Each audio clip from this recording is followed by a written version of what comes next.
Welcome to U.S. History.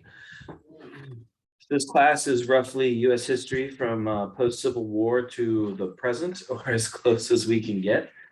It, I've taught this class a couple of times in years past. I had this, feeling that I had to get to the end of the Cold War. I had to get to 9/11, or um, with COVID, I don't really have that sense. I want to focus more on the student and on the process of history. So I'll talk a little bit more about that in a little bit. So the overall concept, I really can just best, let me just there we go. Do this visually. Oh, that's from another class. Clear.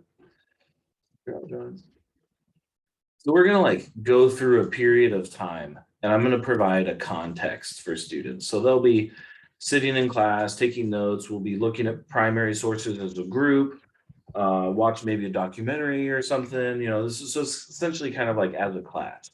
Once we finish that, the student will then go back and they'll get to pick a topic and do their own kind of research, independent research project that they have a little more choice over. I'll always provide some parameters for the scaffold of their research, but the class is really going to be predominantly a research based class. That's where most of their graded work is going to come from. We're not going to have tests. We're not going to have reading quizzes and things like that. It's mostly going to be student research projects. Sometimes I'll require students to work individually. Sometimes I'll require students to work as a group. Most times I'll allow students to choose what if they want to work alone or if they want to work in a group. Some students work better in groups, some students work better alone. And if a student ever decides to work in a group, they're always still though assessed individually. So like I said, it's going to be a project-based class. I'm envisioning 3 projects per semester, with the third one being the final for each semester. We're starting with a poster. Students, we're jumping into that right now, actually. So we're about to start the first sequence of the research process.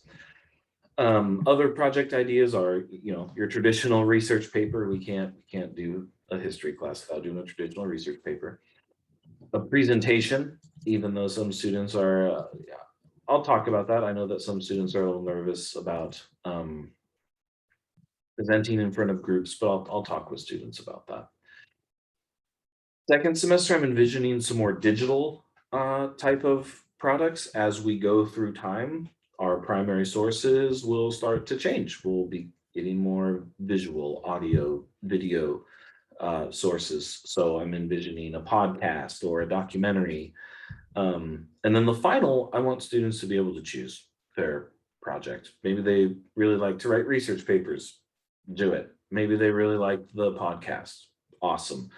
Maybe they want to do a skit or some type of interpretive dance. I don't know.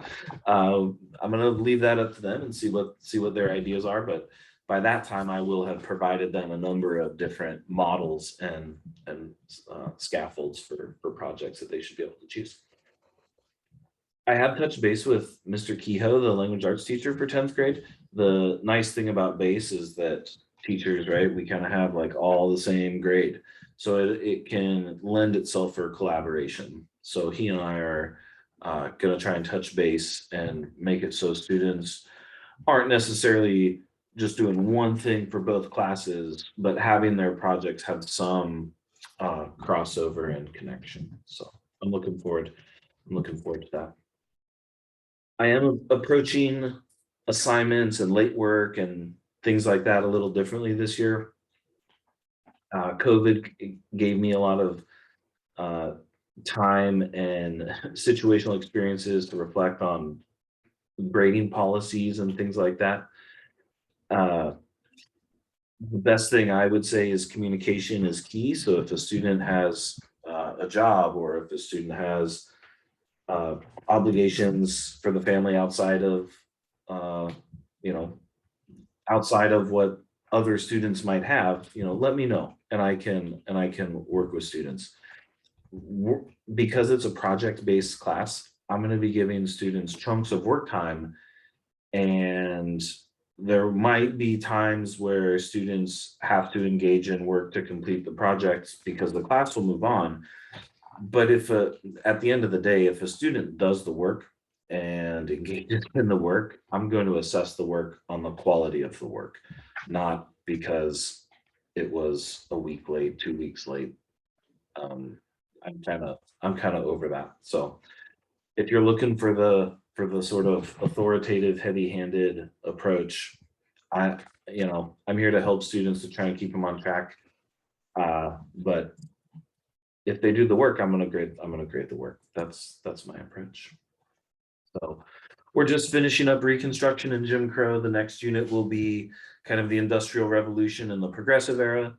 Unit 3 will be, I was gonna try and package all the wars together, Spanish American War, World War One, World War II, kind of do something like that. So it's a little back and forth. So it might be a little discombobulating for students chronologically because it's not just a steady march. So it's kind of like a mix between thematic and chronological is how I would describe it. So the best thing you can do for success for your student is, I guess, just ask them what they talked about in history, and um, if they're, I'll send out kind of an announcement or a notification every time we're starting a project, so you can have a heads up as because right based on the kind of structure of the class, students won't have a lot of work um, because we'll be building that context and doing a lot of in-class work.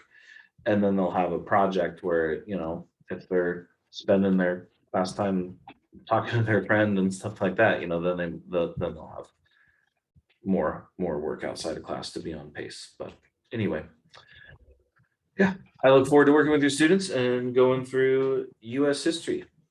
Have a good evening.